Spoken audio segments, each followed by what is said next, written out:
जय माता दी सभी को।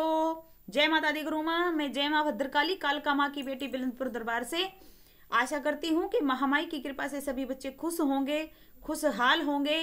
और महामाई से प्रार्थना करूंगी कि माता रानी सब बच्चों की मनोकामना पूरी करे और अपनी कृपा दृष्टि बनाए रखे और सबके भरे भंडारे रखे। तो आज फिर हाजिर है एक नई जानकारी के साथ।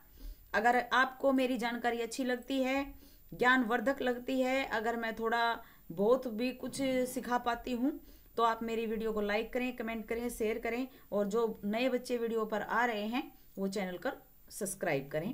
तो बात शुरू करते हैं। कल एक बच्चा जुड़ा लाइव में और वो मेरे से सवाल करता है कि माता रानी मैं पूछा देना आरंभ कर दूं।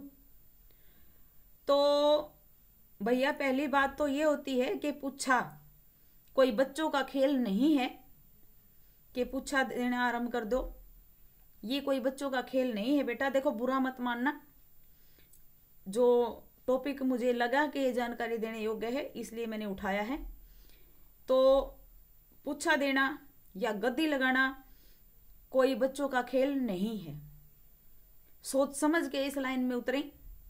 बिना गुरु के सानिध्य के तो ऐसी गलती कभी मत करिए, क्योंकि पूछा तक इतना जल्दी नहीं पहुंचा जाता कि आज आप पे कोई शक्ति आई है, कोई सवारी आई है, किसी शक्ति का अंश आया है और आप 2 महीने में ही पूछा देने लग जाते हो।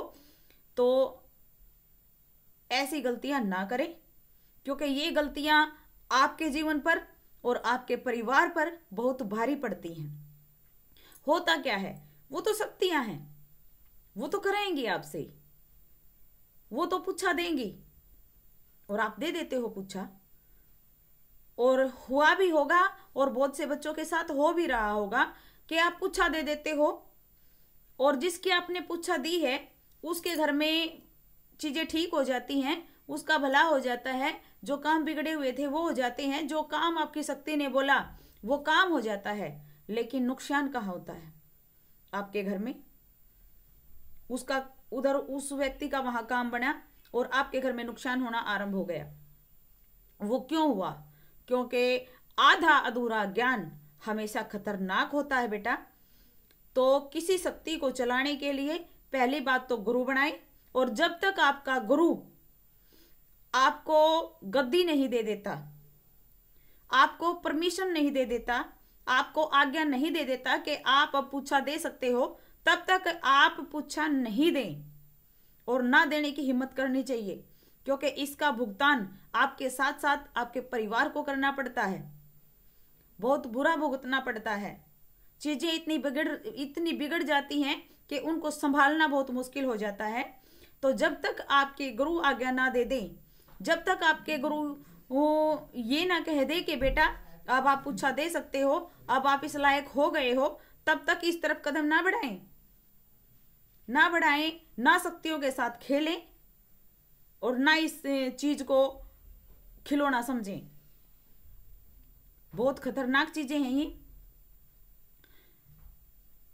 तो मेरे ख्याल से आपको बात समझ में आ गई होगी कि जब तक गुरु गद्दी ना मिल जाए, जब तक गुरु आपको इस योग्य ना बना दे कि आप पूछा दे सकते हैं, जब तक आपको गुरु आपको परमिशन ना दे दे कि बेटा अब आप पूछा दे सकते हो, अब आप गद्दी पर बैठ सकते हो, जब तक आपका गुरु आपको गद्दी ना दे दे तो आप ना पूछा दे, ना किसी का कार्य करें और ना अपने परिवार को खतरे में डालें। क्योंकि ना गद्दी हलवा है, ना पूछा बच्चों का खेल है। तो ना अपनी जिंदगी बर्बाद करें और ना अपने परिवार वालों की जिंदगी के साथ खेलें। तो मेरे ख्याल से आपको बातें समझ में आ गई होंगी। तो थोड़ी सावधानी के साथ, क्योंकि ये चीजें बाहर से बहुत अच्छी लगती हैं, बहुत सुंदर लगती हैं, लेकिन जब इसके अंदर घुसोगे तो आपको पता चलेगा कि चीजें इतनी आसान नहीं हैं, इतनी आसान नहीं है। तो सबसे पहली बात अपने गुरु से आज्ञा लें और कार्य शुरू करें। और जब तक आपका गुरु रोक रहा है तो कोई ना कोई कारण है, कोई ना कोई बात है। क्योंकि जब आप गुरु की नजर में पक्के हो जाओगे, गुरु की जो शक्तियां हैं वो उनको आदेश दे देंगी कि ये बच्चा अब लायक हो गया है, तो वो खुद ब खुद आपको आदेश दे देगा। तो इस लाइन में जल्दी ना मचाए बेटा। थोड़ी सावधानी बरतें, अपने गुरु की बातें माने। जय माई की। महामाई आपको ज्ञान दे, रास्ता दे, सद्बुद्धि दे और माता रानी सबकी मनोकामना पूरी करे। जय माता दी।